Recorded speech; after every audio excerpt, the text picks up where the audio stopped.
महोदय, आज का जो ये विधेयक है वो कृषि शिक्षा से संबंधित है और हमारे माननीय राज्य मंत्री जी ने जो इस विधेयक को प्रस्तुत जिन्होंने किया है विस्तार से उसके संबंध में बताया है। लेकिन अभी माननीय सदस्यों ने जो चर्चा की उसमें मेरी थोड़ी दुविधा बढ़ गई कि ये जो कृषि शिक्षा है, कृषि अनुसंधान है और कृषि विस्तार, ये तीन जो पार्ट हैं, इसमें कृषि शिक्षा ये राज्य का विषय है, जैसे जनरल एजुकेशन भी राज्य का विषय है। जनरल एजुकेशन में 2009 में ये हुआ कि सभी राज्य में कम से कम एक सेंट्रल यूनिवर्सिटी निश्चित रूप से होगा, क्योंकि कई राज्यों में 4-5 थे, तो आज उसकी संख्या 50-60 हो गई जनरल एजुकेशन।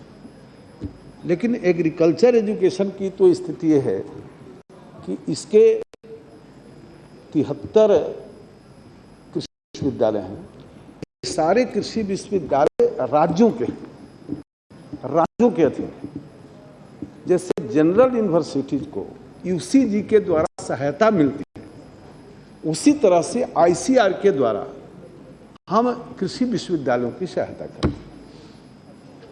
और हालत यह है कि 2-3 राज्यों को यदि छोड़ दें तो मैक्सिमम राज्य जिनकी वो यूनिवर्सिटी है वो कम पूंजी लगाते हैं, ध्यान नहीं देते हैं।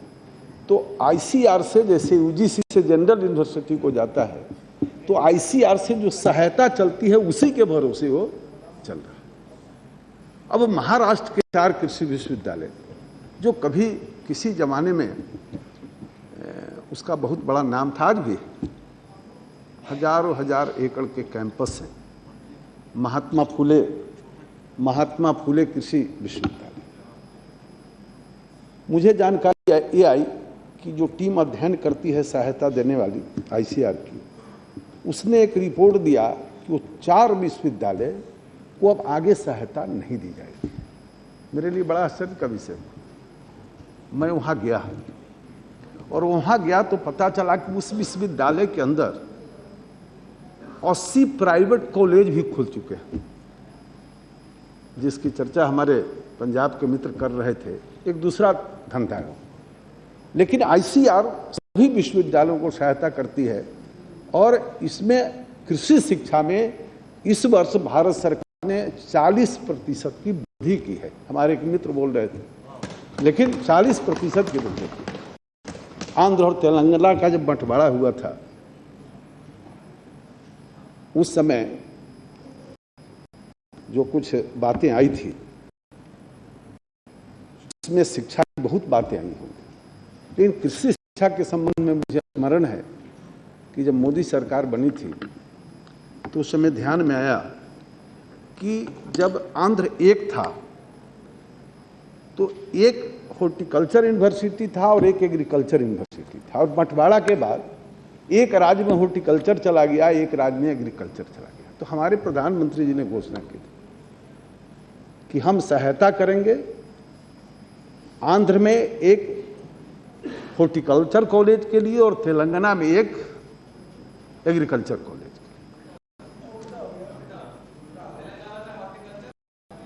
हाँ, तेलंगाना में हॉर्टिकल्चर एग्रीकल्चर कॉलेज तेलंगाना में रह गया था, और वहाँ पर एग्रीकल्चर।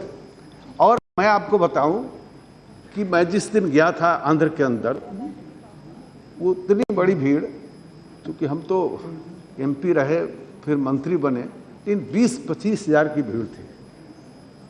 मुख्यमंत्री जी थे, बंकैया जी थे, उसका शिलान्यास हुआ। और जिस प्रकार से वो खर्चा, हालांकि राज्य को खोलना है, लेकिन चूंकि बंटवारा के समय भारत की सरकार ने इसको माना था, तो 200 करोड़ रुपये की सहायता देने की घोषणा, और अभी तक 100 करोड़ एक वर्ष में हम दे चुके हैं।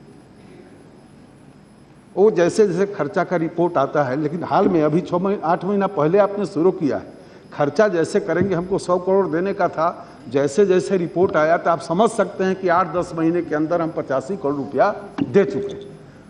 और इसी तरह तेलंगाना की सरकार को भी हम बधाई देंगे कि वहाँ भी बहुत बड़ा कार्यक्रम हुआ और उसका शिलान्यास हुआ और उसको भी हम पैसा दे रहे हैं। 200 करोड़ रुपया की तो घोषणा है, लेकिन आगे भी हम ICR से सहायता जारी रखेंगे। कृषि शिक्षा पर सरकार का कितना जोर है, इसको समझने के लिए एक दो बातें तो निश्चित रूप से बताऊंगा।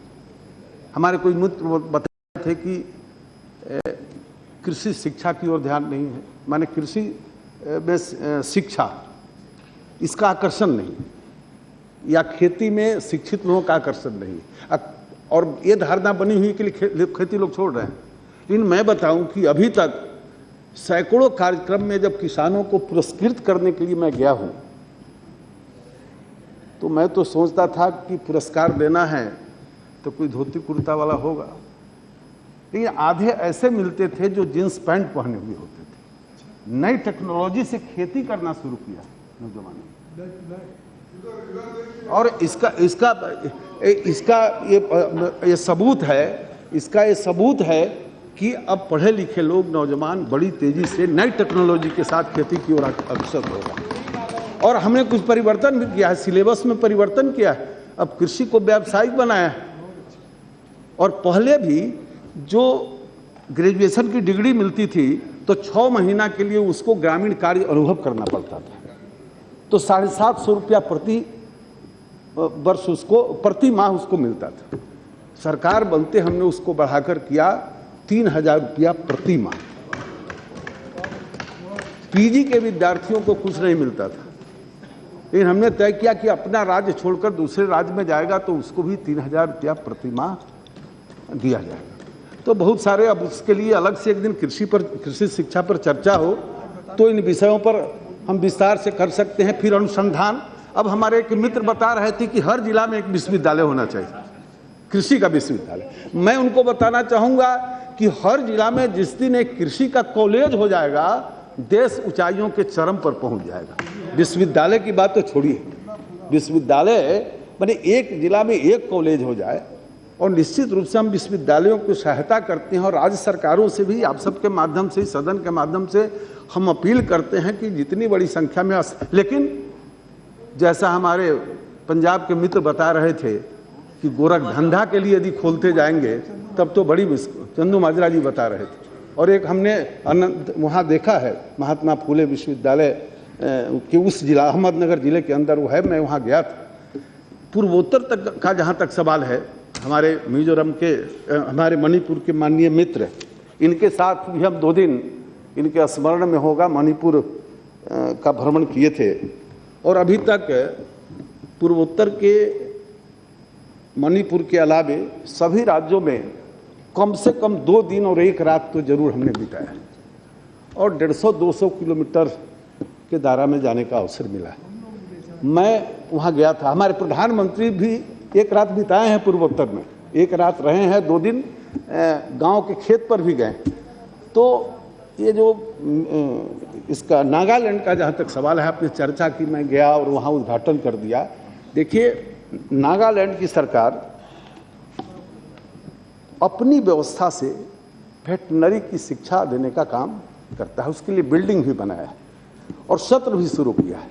तो उसमें मुझको ले गया, फंक्शन किया था हमने। निश्चित रूप से उनका जो चल रहा है, हम तो जब यहाँ दोनों सदनों से मंजूरी मिलेगी फिर हम पैसा देंगे, चूंकि पूर्वोत्तर में हम 100% देते हैं, और जब 100% देते हैं केंद्रीय विश्वविद्यालय के माध्यम से, तो निश्चित रूप से जब वो बनेगा तब उसका उद्घाटन करेंगे और आप और हम दोनों साथ वहाँ चलेंगे। पहले हमने वैसा कोई काम नहीं किया है, क्योंकि पहले से वो अपना प्राइवेट रूप से जो चला रहे हैं उसके फंक्शन में हम गए थे।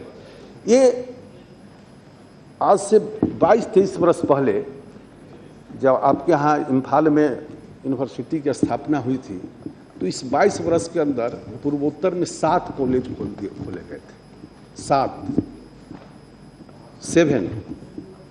और इस 2 वर्ष के अंदर हमने 5 को प्रारंभ किया है और 6ठा भी ये प्रारंभ करने जा रहे हैं पूर्वोत्तर के अंदर। पूर्वोत्तर के विकास के लिए हमारी सरकार की पूरी प्रतिबद्धता है, या पहले भी जो सरकार थी, पूरे देश में सोच है कि पूर्वोत्तर का विकास होगा तब देश का विकास होगा, पूरे देश का सोच है। लेकिन हमारे प्रधानमंत्री की पहली प्राथमिकता है कि देश को यदि आगे ले जाना है तो पूर्वोत्तर को आगे ले जाना है, और इसीलिए रात भी वहाँ बिताते हैं, जाते हैं। और अब हर महीने कोई न कोई मंत्री भारत सरकार का आपको पूर्वोत्तर के राज्य में निश्चित रूप से घूमता हुआ दिखाई देगा। ये हमारी प्रतिबद्धता का प्रमाण है।